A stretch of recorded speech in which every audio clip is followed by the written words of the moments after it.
You assholes that are too arrogant, not humble enough to be intelligent, you might want to not watch this one.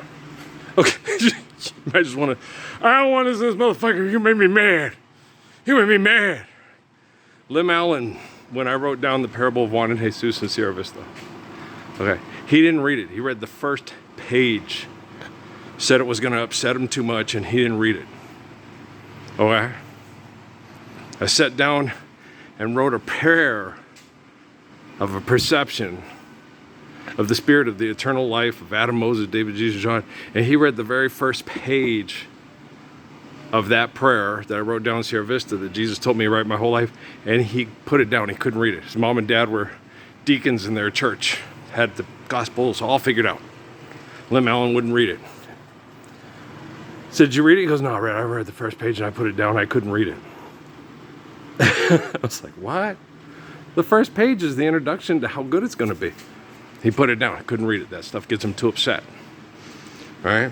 So I'm in here shooting hoops. Feeling my family, my nephews, Rosie and Gabe's boys, and Josiah. Yeah. Well, I know Josiah's mommy. You know, me and Patrick used to go visit them in Playas. And so she knows Patrick, she knows my son, and she liked Patrick very much. Patrick's a good kid. Yeah. Most people that met him and most family that knew him really liked him. He's a good kid. Just, big old, big feet, real tall. Shy, because Linda used to do that with him when I'd go play basketball with the boys sometimes, and Linda'd say, let Patrick stay here, because Patrick would be like right on my leg, my arm, everywhere we went. Big hands, big feet, 6'5", fastest, one of the fastest men in the world, very intelligent, little boy, right on his dad's hip everywhere he went. Right, absolutely adorable. Had a speech impediment, it was really cute. All right. So, but I have my family here, and I'm going through things. One of my nephews plays soccer, coaches. Yeah. Okay. Now, when you look at your life through your eyes, it's a very limited perspective. Okay. Now, if you have somebody who finances the CIA and the FBI, okay, and he looks at your life, he thinks he understands your life better than you do, and he's more equipped and more intelligent to make the world a better place for children. Okay. I went to a place called Mesilla Park Elementary School. And if you live in New Mexico, growing up in the 1970s, I was born in 66, okay, half your classmates were anywhere from 2 to 3 years older than you, primarily spoke Spanish, okay, and a lot of times some of them were about your size, 2 to 3 years older than you when you were in whatever grade you were in, okay. Enrique Flores, Pepino Garcia, Jose Garcia, two of the starters and the stars on the elementary basketball team, okay, were 3 to 4 years older than me, okay. Yeah, I was 10 years old in 5th grade and they were 13. Okay, do you understand? That's why Pepino couldn't control his hormones at the playground and do all the things he did. And when we played soccer in 3rd grade, right? When we played soccer in 3rd grade, the quickest and fastest guy when we played soccer and played sports, because it was playing sports, it wasn't racing and humiliating people, was the little gringo, okay?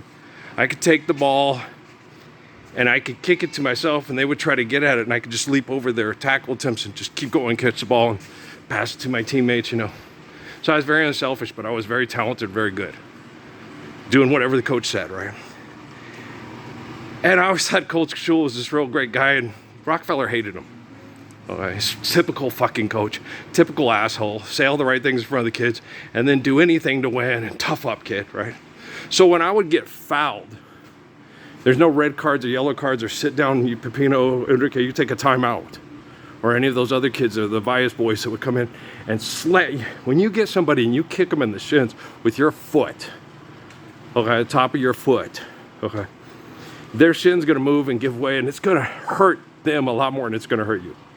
If you get them with the tip of your shoe, like you're kicking a football and you have the right shoes on, it's gonna hurt, not gonna hurt you at all, and it's really gonna fucking hurt them. Okay? So that's what the Mexican kids at Messier Park used to do to me when we played soccer and I was the best soccer player. Okay, and then Coach Sewell, tough up white boy, they're all laughing at you. Yeah, thanks, Coach. Why don't you stand up for me? Coach Kendall, Kaufman, Oliver, Treviso, you name it, we got it. Assholes aplenty. I've got assholes and dickheads aplenty. I got jealous, pathetic, selfish, narcissistic, egotistical maniacs running amok, right? And then when we played basketball, okay, and the other kids would cheat and were too aggressive and abusive, the 13-year-olds to win the city championship started, and the kids that were the right age sat on the bench and watched the 13-year-olds win, okay? Because they were aggressive and abusive, and you just got to the point where you just sat down and said, oh, I'll play later, right? Even though you were better, because I found out when I went up to Washington State, you know, my mom held me back. I thought that's what it was. Just no. You got to play with the other white kids, and if the other kids, the Mexicans or the black kids, hit you or beat up on you, the coach, hey, you take a timeout, mister. Go ahead, little white boy. Damn, he's good. All the little girls, pass the ball to Earl. He's the best player on the team. Pass the ball to Earl, right? That's what happened in Pasco. Then we moved to Tucson, no organized basketball. Trust me, the Rockefeller Foundation knows exactly what the fuck they're doing when they're manipulating my life to get the narrative that they want, as opposed to the narrative of the story of the guy who's in the books, because he's faithful, he cares about you, he loves you, okay? And he teaches you how to understand the meaning of words, okay? You can't believe in God, okay? I'll believe it when I see it. God's omniscient, omnipotent. I'll believe it when I see it. You an engineer for NASA? Okay. I've talked to these assholes in this town. I know exactly how their fucked up brains work. And you can believe in me. You can believe in Jesus Christ. We come and teach you to have faith in God. God's omniscient and omnipotent. God's the infinite essence of all existence. There's no other source or containment. Reliable source of truthful and faithful information. Ark of Covenant. How are these? Okay. So do you see what I'm saying? Okay, so I thought Coach Sewell's this nice guy, and Rockefeller's, no, he was an asshole just like the rest of your coaches. It's like, yeah, just like you. How much money, how many cups of sugar does it take to get to the moon? 3.5? Okay, Mr. Foot, you're out of focus.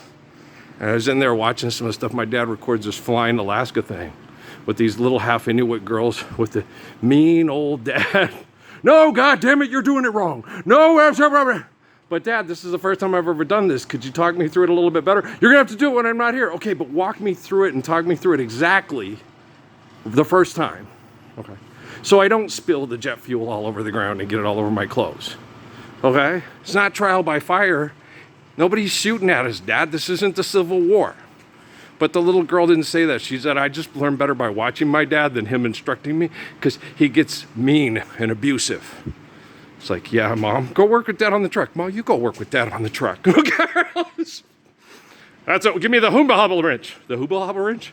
I have no idea what the Hubble Hobble fucking wrench is. What, you're a boy and you don't know what the Hubble Hobble wrench is? No, I never really cared too much to know. I like basketball and girls, Dad. Cars, don't like them. They cause heart disease and cancer, and I'm going to park them all, make love to my wife, and enjoy my kids. Well, past, present, future operate at the same time. Way ahead of you. Okay, Jesus is talking to me. Okay, they'll be like, no, he's not. Yes, he is. Okay. My family follows the group. Okay, because if you step out, my mom step outside the group. Hi, you a rebel or a Yankee? Well, my father's name is Philip Sheridan Murphy and fought for the North to help free the slaves. You're a goddamn Yankee. Jefferson High School, San Antonio, Texas, 1954. Right? Welcome to Texas. Welcome to a military town. Here's a military town. Right? You're going to hang out with those niggers and Mexicans? You're going to sit in your room and smoke cigarettes and listen to nigger music? Yes, my mother does. And she did, and she always will. Lover, please, please come back. Don't take the train going down the track. Please, please, please, please, don't leave me in misery. You would never hold me so near. You would never call me dear. Don't you know I'd die for you? Now that you're gone, that's what I'll do. I'd like Clyde McPhatter better than a lot of the white singers do. He was smooth. That was danceable.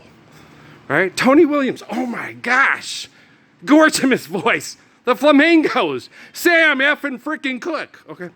every bit as good as Gary Puckett and Jay from Cara Mia, why must we say goodbye? Every bit as good. And he has the same elegance in his voice as Nat King Cole right there. Good voices, right? You singing for money? Can't stand up for the Lord's Prayer because you got too big of an ego problem. Okay, sit down, I'll take over. You shut the fuck up and sit back there in that chair right there and let me show you how it's done. Devil's in the house of thriving, son. Chicken in the chicken bag, picking out dough. I believe in goofy ass group, genocidal sex cult, mythology. I'm a hoe. No, you the pimp. I'd sell my ass for cigarettes in the pen if I didn't have a woman to offer to fuck. Hi, Snoop Dogg, how's it going? Okay, how's Dr. Dre? Okay, Chronic. See what I'm saying? You may not want to watch this if you're a complete fucking sex cult, selfish pussy who couldn't stand up for the Lord's Prayer for all children to live the peace of the Lord yesterday. Love was such an easy game to play. Now I need a place to hide away. Oh, I believe in yesterday. Why'd she have to go? I don't know. It's because you were a pussy. You couldn't live the Lord's Prayer, so she left. Because past, present, future operate at the same time. And a real woman wants to be loved by a real man and not be fucked by Sideshow Bob or Krusty the Clown. Hallelujah, brother. Right? So, it doesn't matter if scientists moved Jesus to the future, and I think I'm talking to him in the future, or if there's a molecular similitude like Earl, who's like Jesus, in the future, using the truth to save us from made-up stories from the crypts, from the Crypt Keeper, Tales from the Dark Side. And I save people for a living. I'm sexy, and I will find the person that kidnapped your relative through crimes of opportunity, because we don't live loving, faithful lives, and you will declare me a hero. And I will sell products. I work for Amway. Man, you're a bitch. I know. Wow. Is that Spike? Is he going to take the amulet into the Hellmouth and save us from all the demons and the vampires? How sexy that is. Stupid. I know. Okay. Trust me, I know. Nosferatu. I hurt to suck your blood. I'm pissed off and you suck. That'll probably be the picture on the beginning of this video. Would not be surprised. You're my little pussy face, and I'm your pimp daddy bear. Together we're a fucky sucky pair. How vulgar of you. Let's go load this up.